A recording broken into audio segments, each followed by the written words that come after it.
Bonsoir à toutes, bonsoir à tous, bienvenue dans votre 7-8. Dans l'actualité de ce lundi 11 septembre, la ministre des Solidarités et des Familles, Aurore Bergé, était en visite à Maurepas samedi dernier pour soutenir les associations locales, parfois en difficulté, à cause notamment du coût de l'énergie et du manque de bénévoles. Ces dernières lancent un cri d'alarme.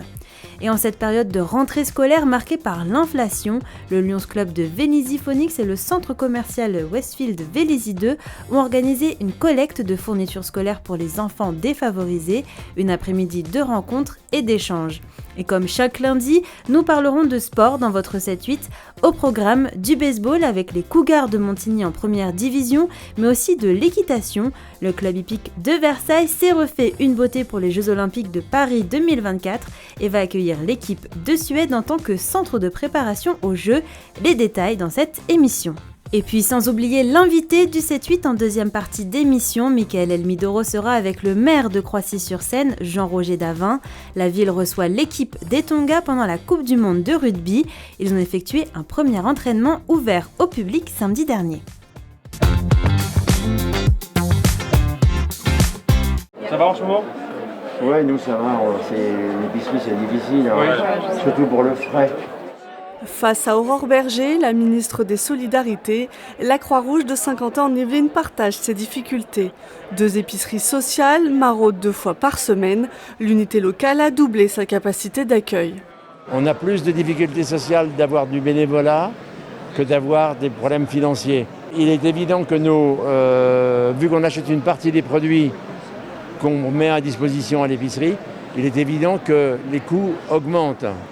Mais pour l'instant, financièrement, on est encore dans les rails, on s'en sort. Mais je veux dire, l'aide que va donner le gouvernement et aux 3 grandes associations caritatives françaises, on va en avoir un petit morceau et ça va nous faire du bien quand même. Le 5 septembre dernier, le ministère des Solidarités et des Familles a annoncé le déblocage de 156 millions d'euros pour les associations d'aide alimentaire. Les associations caritatives, notamment les associations du don alimentaire, vous savez qu'elles sont très sollicitées parce que malheureusement on a des Français qui ont besoin d'avoir recours à l'aide alimentaire et tout simplement pouvoir manger des repas qui sont des repas sains, des repas équilibrés. C'est aussi garder sa santé. C'est une clé en fait tout simplement pour pouvoir rebondir ensuite, pour reprendre confiance en soi. Un soutien pour les associations d'aide alimentaire, mais d'autres associations tirent la sonnette d'alarme sur une problématique que beaucoup partagent, le manque de subventions. Pour financer un peu plus les actions que nous menons, parce que, par exemple, nous avons tout un travail aussi sur la citoyenneté. On essaye de sortir les personnes qui sont chez nous de leur secteur, quoi. Parce qu'on s'est aperçu que ce sont des gens qui ne bougent jamais, qui ne vont pas au théâtre, qui ne vont pas au cinéma, qui ne vont jamais visiter quelque chose. Et nous, on les emmène au musée, on les emmène au théâtre, on les emmène au spectacle, au cinéma, etc. Outre l'aspect financier, les associations soulèvent la difficulté à trouver des bénévoles. Selon une étude de 2022, elles comptaient 15% de bénévoles de moins qu'en 2019.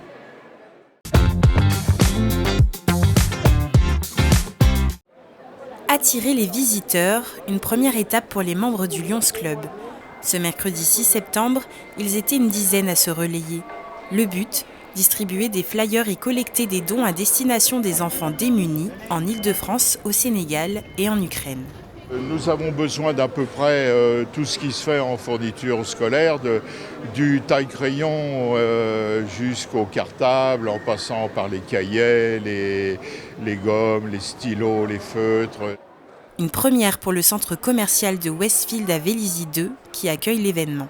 On a énormément de partenariats avec des associations locales avec lesquelles nous travaillons de façon à pouvoir développer un petit peu l'état d'esprit du vivre ensemble. Le vivre ensemble, un état d'esprit partagé par les consommateurs, soucieux de rendre service. Il y a tellement de personnes qui sont malheureux que bon, nous on peut faire quelque chose, donc pourquoi pas. Je vais aller chercher des fournitures scolaires et puis ça apprendra à un enfant à avancer et à apprendre, c'est bien. L'association a collecté plus de 4 000 € de fournitures scolaires.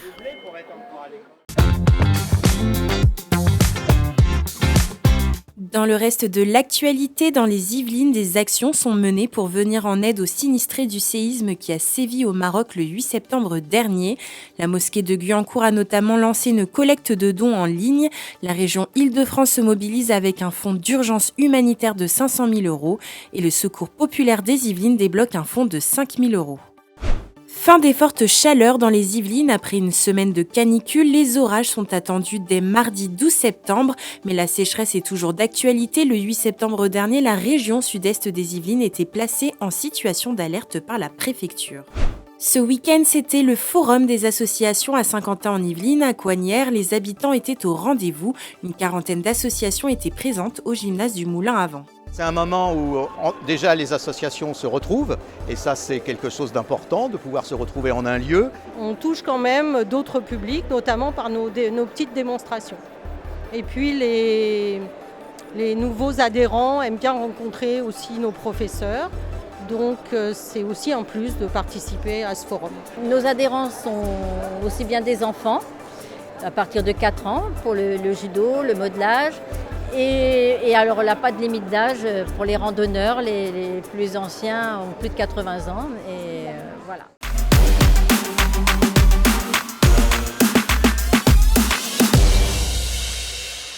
On commence par du rugby, la Coupe du Monde 2023. Le Pays de Galles, qui a pour camp de base Versailles pendant l'épreuve, a joué ce dimanche 10 septembre son premier match dans la compétition. Ils se sont imposés dans la difficulté contre les Fidji, le score 32-26 avec 4 essais des deux côtés. Prochain match pour les Gallois samedi prochain à 17h45 contre le Portugal. Une victoire devrait leur permettre de se rapprocher d'une qualification en quart de finale. En football, Versailles n'y arrive toujours pas dans le championnat de national. Les Versaillais n'ont toujours pas gagné après 5 journées. Les joueurs de Laurent Perelade ont une nouvelle fois concédé le match nul, le 3e de rang à domicile face à Avranches ce samedi 9 septembre. Les Versaillais avaient pourtant ouvert le score grâce à leur star néerlandaise Jeremaine Lens à la 74e minute. Mais les Avranchais ont recollé au score à quelques minutes de la fin du match. Versailles 14e. Toujours en football, le 3e tour de la Coupe de France est programmé ce week-end. Plusieurs équipes yvelinoises sont encore en lice. Les principaux matchs à suivre, Houille recevra ce dimanche Rouet et Malmaison. Ardricourt ira à Saint-Cloud, Chambourcy recevra Ivry. Sartrouville ira à Vitry et Trappes se rendra à Dourdan. En aviron, l'Yvelinoise Claire Beauvais, vice-championne olympique du dos-de couple poids léger, a raté une première compétition qualificative pour les Jeux Olympiques de Paris 2024. La rameuse originaire de Mantes-la-Jolie et sa coéquipière Laura Tarantola ont terminé 5e de la finale B. Elles devront donc passer l'an prochain par la régate de qualification olympique de Lucerne pour décrocher un des 2 derniers tickets mis en jeu pour les JO. En VTT, la Colline d'Elancourt, qui va accueillir les épreuves pendant les Jeux Olympiques 2024, se prépare pour un test event grandeur nature. Le dimanche 24 septembre, des dizaines de sportifs internationaux seront présents sur le site qui culmine à plus de 230 mètres d'altitude. Le site sera ouvert à près de 3000 spectateurs, une belle répétition pour ce lieu qui va accueillir plus de 15 000 personnes pendant les JO. Enfin, un mot de basket pour terminer ce tour d'horizon de l'actualité sportive. Un tournoi amical était organisé ce week-end sur l'île des impressionnistes de Château en l'honneur du commentateur sportif Georges Eddy, victime d'un arrêt cardiaque en juillet dernier. Aujourd'hui remis sur pied, l'homme de 67 ans était présent pour voir ses amis sur les terrains qu'il a l'habitude de côtoyer.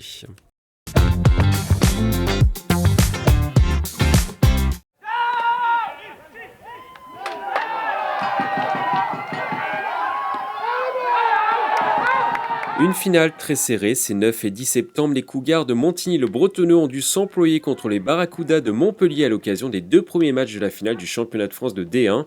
À la sortie de ces 2 jours de compétition, les 2 équipes repartent chacune avec une victoire dans leur valise. Le samedi, Montpellier l'emporte 4-3 et le dimanche, les Inimontins ont égalisé en gagnant 3-2. Là où on a eu des opportunités scorées, cette fois on ne les a pas laissées passer. C'est-à-dire que quand il y avait des coureurs en position de marquer, on a été chercher les frappes qu'il fallait pour les faire rentrer. Et puis après, encore une fois, en défense, on a été vraiment solide aujourd'hui. On a fait des super jeux à un moment, des jeux défensifs qui ont été hyper importants pour ne pas laisser Montpellier marquer. Donc non. Plutôt aujourd'hui, tout s'est bien tourné pour nous et c'est cool, on repart avec la victoire. Maintenant, place au match retour. Les Cougars se rendront ce samedi 16 et dimanche 17 septembre à Montpellier pour la suite de ces finales. Il faudra gagner 2 matchs sur 3 dans le sud de la France pour soulever la coupe. On sait que ça va être un déplacement compliqué, c'est loin, il y a du trajet, il fait chaud. Le terrain il est pas aussi bien qu'ici là-bas, donc ça va être plein de conditions un petit peu extérieures qui font que ça va être des matchs compliqués. Mais il faut y aller un match par un match, faire les petites choses comme on l'a fait aujourd'hui. quand c'est le moment présent et puis aller chercher la victoire, voilà, manche après manche et puis essayer d'aller au bout. Si les Cougars de Montigny-le-Bretonneux l'emportent ce week-end sur le terrain de Montpellier, ils seront champions de France de première division pour la première fois de leur histoire.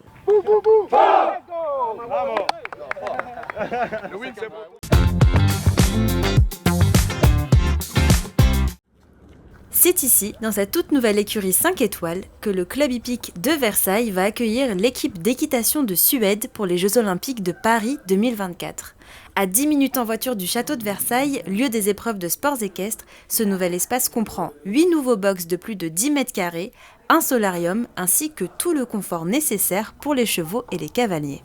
Alors une fierté et puis surtout un achèvement. C'est vrai que ça a été beaucoup de travail pour en être là où on en est aujourd'hui.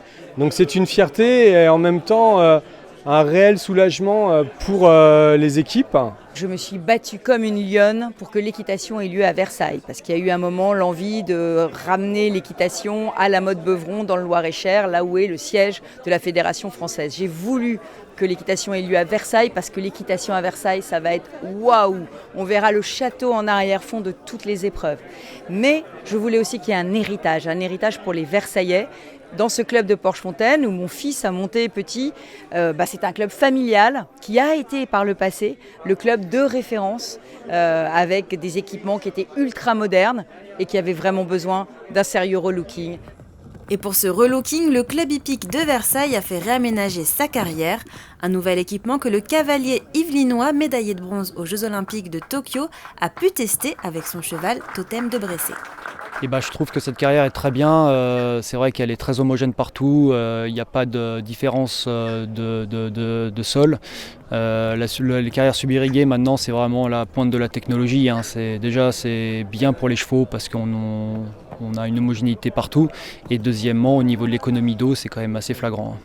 Avec l'aide financière de la ville de Versailles, du département des Yvelines et de la région Île-de-France, le club a également pu construire un manège olympique couvert, un restaurant et un espace de réunion, des conditions idéales pour l'équipe de Suède qui a remporté récemment les championnats d'Europe de saut d'obstacles. Toutes les équipes étaient les bienvenues, il n'y avait pas de sélection en termes de titres ou quoi que ce soit. Le fait que ce soit la Suède, c'est génial parce que voilà, effectivement, c'est une nation majeure en termes d'équitation, c'est chouette. Qui ne rêverait pas effectivement en football d'accueillir l'équipe du Brésil, l'équipe d'Allemagne, même l'équipe de France, voilà. Donc non, vraiment, on est content. Ces nouveaux équipements resteront après les Jeux Olympiques de Paris 2024. Les adhérents du club hippique de Versailles pourront les utiliser. Ce dernier compte 1017 licenciés et une centaine de chevaux.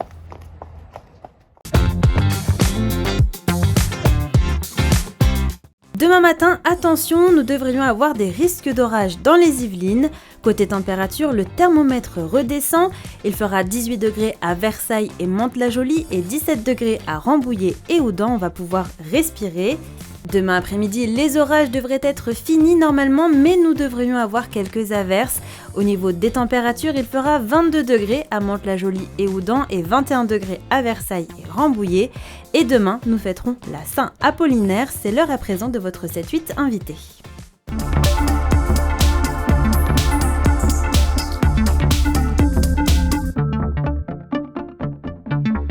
La Coupe du Monde de rugby a démarré depuis ce vendredi en France et ici, dans les Yvelines, on vit aussi au rythme de la Coupe du Monde de rugby et notamment à Croissy-sur-Seine.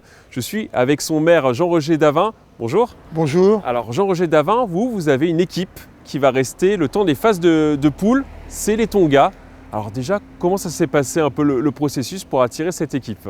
C'est quelque chose de très long en fait, c'est dû à une notoriété que nous avons eue parce qu'on a déjà fait les championnats d'Europe de football, on avait fait aussi la Coupe du Monde féminine avec la France en camp de base ici, donc on a cette expérience, on a un stade qui est magnifique et après il faut essayer comme n'importe quel commercial d'essayer de récupérer une équipe ici.